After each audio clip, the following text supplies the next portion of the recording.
और मेरी खातिर वो अपना माजी बोलने को भी तैयार थे। मैंने अयाज से कहकर उन लोगों को बुलवा ले। वो लोग भी बहुत अच्छे थे, लड़के की अपनी दुकान थी, पैसे वाले थे, किसी चीज की कोई कमी नहीं थी।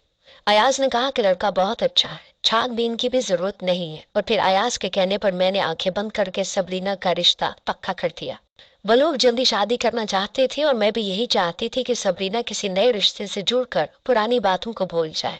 इसीलिए 4 लोगों के दरमियान हमने खामोशी से निकाह पढ़वा दिया। ना ही किसी मालेदार को दावत दी और ना ही खानदान में ज्यादा ढिंडोरा पीटा। सबरीना रुखसत होकर अपने ससुराल चली गई और मेरी माँ परेशानी के आलम में जाए नमाज बिछा कर बैठ गई और दुआएं करने लगी कि इस बार सबरीना अपनी शादीशुदा जिंदगी में बस जाए। मैं भी खामोशी से कोने में बैठ गई थी। पता नहीं क्यों मेरे दिल बहुत ज्यादा बेचैन हो रहा था। ऐसा लग रहा था कि जैसे कुछ बुरा होने वाला हो। मैंने अयाज को फोन मिलाया तो वो कहने लगा, फिक्र ना करो, करीम बहुत ही अच्छा आदमी है, सालों से मेरा दोस्त है, उसके घर वाले भी बहुत अच्छे हैं, सबरीना को कोई तकलीफ नहीं होगी। अयाज की बात सुनकर मैं मुतमईन हो गई थी। मेरा ध्यान बटाने के लिए वो कहने लगा, अब हमारी शादी की तैयारियां शुरू हो जाए, तुम्हारे इंतजार में मेरी उम्र निकलती जा रही है। और उसके बाद सुनकर मैं मुस्कुरा पड़ी और फिर हम दोनों बातों में मसरूफ हो गए।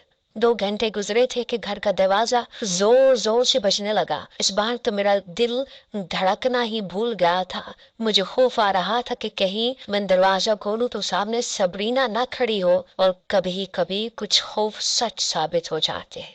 मैंने जाकर दरवाजा खोला तो रात के 1 बजे सबरीना दरवाजे पर खड़ी थी और उसका हाल पहले से भी ज्यादा बुरा था। रो रो कर उसकी आंखें लाल हो गई थी। बात ही फर्श पर बैठ गई और अपने बाल नोचते हुए कहने लगी, ना जाने मुझसे कौन सा गुनाह हुआ है कि हर कोई मुझे बदकिरदार कहता है, जबकि मैंने तो कोई गुनाह नहीं किया। मैंने जल्दी से आगे बढ़कर सबरीना को थामा और उससे पूछा कि अब क्या हुआ है। वो कहने लगी, फिर मुझे तलाक हो गई है, फिर मेरे दामन पर दाग लगा है, मेरे माथे पर कालक मल दी गई है, मैं एक बदकिरदार लड़की हूँ, न जाने किसको मुझसे बैर हो गया है। मेरी रुखसती से पहले ही न जाने कौन मेरे शोहर के कार में क्या कह जाता है कि वो मुझे बदकिरदार कहकर तलाक दे देता है। अनस ने ये कहकर मुझे छोड़ा था कि वो किसी और में दिलचस्पी रखता है, लेकिन दुनिया के सामने उसने मुझे ही बदकिरदार ठहरा दिया था। और इस बार करीम ने साफ यही कहा है कि मैं बदकिरदार हूँ और वो मेरे साथ नहीं रहना चाहता। लगता है कि अनस ने कोई गलत हरकत की है। ये कहकर वो रोने लगी और मैं सर पकड़ कर बैठ गई। मैंने गुस्से से सबरीना से कहा, अगर तुम हम में से किसी को अनस से बात करने देती तो आज ये सब ना होता। मेरी बात सुनकर वो चीखने चिल्लाने लगी, अपना सीना पीटने लगी। अम्मा ने मुझे समझाया कि ये वक्त बहन को बुरा कहने का नहीं है, इसे संभालने की कोशिश करो। और फिर एक दफा फिर हम दोनों माँ बेटी मिलकर अपनी टूटी हुई सबरीना को संभालने लगे। अयाज जो फोन पर दूसरी तरफ मौजूद था, उसे भी सब कुछ पता चल गया था। वो भी फौरन हमारे घर चला आया था। उसे तो यकीन ही नहीं आ रहा था कि करीम ने सबरीना को तलाक दे दी है। वो अब भी करीम की तारीफें कर रहा था कि वो तो बहुत ही अच्छा है, वो ऐसा नहीं कर सकता। मैंने अयाज को गिरबान पकड़ लिया और उससे कहा कि मैंने आंखें बंद करके तुम्हारी हर बात पर एतबार किया था। तुमने कहा कि करीम बहुत ही अच्छा लड़का, तुम बताओ कि ये सब क्या है। जाओ जाकर अपने दोस्त से सवाल जवाब करो। ये सुनते ही सबरीना गुस्से से मेरी तरफ आई और कहने लगी, क्यों आप बार बार मेरे जख्मों को कुरेदने की बात करती हैं? नहीं जानना हमें कुछ भी, और ना ही करीम से कोई बात करने की जरूरत है। उसने अयाज की तरफ देखा और हाथ जोड़कर कहने लगी, आपने तो मेरा भला ही चाहा था, लेकिन किस्मत में मेरा बुरा लिखा था। अगर आप चाहते हैं कि मुझे मजीद तकलीफ ना हो तो करीम के पास हरगिज भी ना जाइएगा, वो शख्स बहुत ही बुरा है। अयाज सबरीना को संभालने लगा और मैं खामोशी से एक तरफ बैठ गई थी।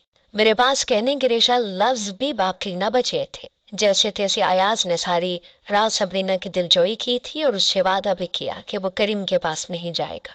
हमारे घर में खामोशी ठहर गई थी, कोई किसी से बात नहीं कर रहा था। अम्मा अपने कमरे में बंद थी और सबरीना अपने कमरे में। मैंने अयाज से बात करना छोड़ दी थी।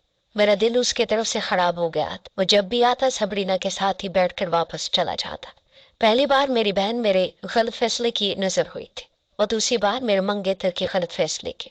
मुझ में इतना हौसला नहीं था कि मैं तीसरी बार उसकी जिंदगी का फैसला करती, इसीलिए मैं बिल्कुल खामोश हो गई थी। जिंदगी आहिस्ता आहिस्ता चल रही थी। अयाज की अम्मी ने मेरी और अयाज की शादी पर जोर दिया था। वो कह रही थी कि कब तक तुम बैठी रहोगी, आखिर मेरे बेटे की भी तो उम्र हो रही है, उस हालों से तुम्हारा इंतजार कर रहा है। उनकी बात ठीक थी। फयाज ने वाकई 8 साल मेरे इंतजार में निकाले थे, लेकिन मैं क्या करती, सबरीना को रुखसत किए बगैर तो मैं भी शादी नहीं करना चाहती थी। इसीलिए एक दफा फिर हमारे घर में सबरीना की शादी का जिक्र होने लगा, लेकिन इस बार न सिर्फ वो डरी हुई थी बल्कि मैं और अम्मा भी घबरा रही थी। सबरीन की सास ने इस कदर परेशान कर दिया था कि वो तो अब हमारे घर का चक्कर भी नहीं लगा रही थी। सबरीना खूबसूरत थी और इसलिए एक दफा फिर उसके लिए रिश्ता आना शुरू हो गए थे। उसकी दूसरी शादी से तो बहुत ही कम लोग वाकिफ थे, इसीलिए शायद रिश्ते भी अच्छे आ रहे थे। और फिर मैंने ये फैसला अम्मा पर छोड़ दिया। अम्मा ने बहुत देखभाल कर अच्छे और शरीफ लोगों में सबरीना का रिश्ता पक्का कर दिया। हैरत की बात थी कि सबरीना को अभी कोई एतराज नहीं था। वो डर जरूर रही थी लेकिन उसने इनकार नहीं किया था। और फिर उसकी रुखसती का वक्त आया तो अम्मा ने एकदम ही लड़के वालों से कह दिया है मेरी बड़ी बेटी भी साथ जाएगी, हमारे घर आया ऐसी ही रस्म है। ये सुनकर पहले तो वो लोग हैरान हुए, लेकिन फिर मुझे अपने साथ लेकर मेरी अम्मा ने मुझे कान में कह दिया था कि तुम्हें भेजने का मकसद यही है कि अपनी आंखें और कान खोल कर ये मालूम करो कि आखिर तुम्हारी बहन के साथ ऐसा क्यों हो रहा है। क्या कोई हमारा दुश्मन है या फिर कोई जानबूझकर सबरीना का घर उजाड़ना चाहता है। मेरी माँ को लग रहा था कि ये कोई खानदान वाला है जो हमसे दुश्मनी निकाल रहा है। जब मैं सबरीना के साथ उसके ससुराल पहुंची तो सबरीना ने मेरे साथ बिल्कुल ही अजीब सा सलूक किया। कहने लगी आप ही अपने कमरे में जाकर सो जाए। अजीब बात है, अम्मा ने आपको मेरे साथ भेज दिया। मैं तो ससुराल वालों के आगे पहले ही दूसरी शादी पर शर्मिंदा हूँ। अब आपके आने पर मजीद शर्मिंदगी हो रही है। लोग क्या सोचेंगे हमारे बारे में। मैंने सबरीना से कहा कि ऐसी कोई भी अनोखी बात नहीं है, पहले वक्तों में ऐसी ही रस्म हुआ करती थी। सबरीना कहने लगी जो भी है ये मेरा ससुराल है, आपको यहाँ किसी से बात करने की कोई जरूरत नहीं है। आप अपने कमरे में जाकर आराम करें। सबरीना का रवैया और लहजा दोनों ही बिल्कुल बदले हुए थे। मुझे ये सबरीना अपनी बहन नहीं लगी थी, इसीलिए मैं कुछ चौंकी थी और फिर मैंने फैसला किया कि किसी न किसी तरह मैं सच जान कर रहूंगी। सबरीना और उसका शोहर कमरे में गए तो मैं भी पीछे से घूमकर खिड़की की तरफ पहुंच गई। ये ऊंचा सा रोशनदान था, वह गमला रखकर उस पर खड़ी हो गई और मुझे अंदर का मंजर नजर आने लगा और दोनों मियाँ बीवी की आवाज भी सुनाई देने लगी। अगरचे ये बहुत गलत बात थी, लेकिन अपनी बहन के घर को बसाने के लिए मैं ये हरकत कर बैठी थी। शादी सादगी से हुई थी, इसीलिए घर में ज्यादा मेहमान नहीं थे। घर वाले भी अपने अपने कमरों में बंद थे। किसी ने मुझे यहाँ आते नहीं देखा था और फिर मैंने देखा कि मेरी बहन अपने शोहर से तलाक मांग रही है और उससे कह रही है कि मैं किसी और को पसंद करती हूँ। मेरी बड़ी बहन ने अपनी जान छुड़ाने के लिए जबरदस्ती मेरी शादी आपके साथ करवाती। या तो आप मुझे तलाक दे दें, नहीं तो मैं बाहर जाकर आपके ऊपर नामर्द होने का इल्जाम लगा दूंगी। पहले तो वो लड़का हक्का बक्का रह गया और फिर जब बार बार मेरी बहन इसरार करने लगी तो वो मेरी खामोशी से मेरी बहन को देखने लगा। इससे पहले कि मैं आगे का मंजर देख पाती, किसी के कदमों की आहट सुनकर मैं वापस अपने कमरे में भागी थी और फिर कुछ ही देर बाद मेरी बहन अपना सामान लिए अपने कमरे से निकली थी और मेरे पास आकर उसे मेरा हाथ पकड़ा और कहने लगी चलिए यहाँ से, ये शख्स मेरा काबिल ही नहीं है। मैंने अपनी बहन को नफरत से देखा और पूछा कि क्या हुआ है। वो कहने लगी इसने भी मुझे तलाक दे दी है। ये कहते ही उसका चेहरा बिल्कुल सपाट सा था। मैंने अपनी बहन से हाथ छुड़ाया और उसके मुंह पर एक जोरदार तमाचा दे मारा। इतने में उसका शोहर भी कमरे से निकल आया। मुझे देखते ही वो कहने लगा आपकी बहन ने खुद मुझसे तलाक मांगे, इसीलिए मैंने तलाक दे दी।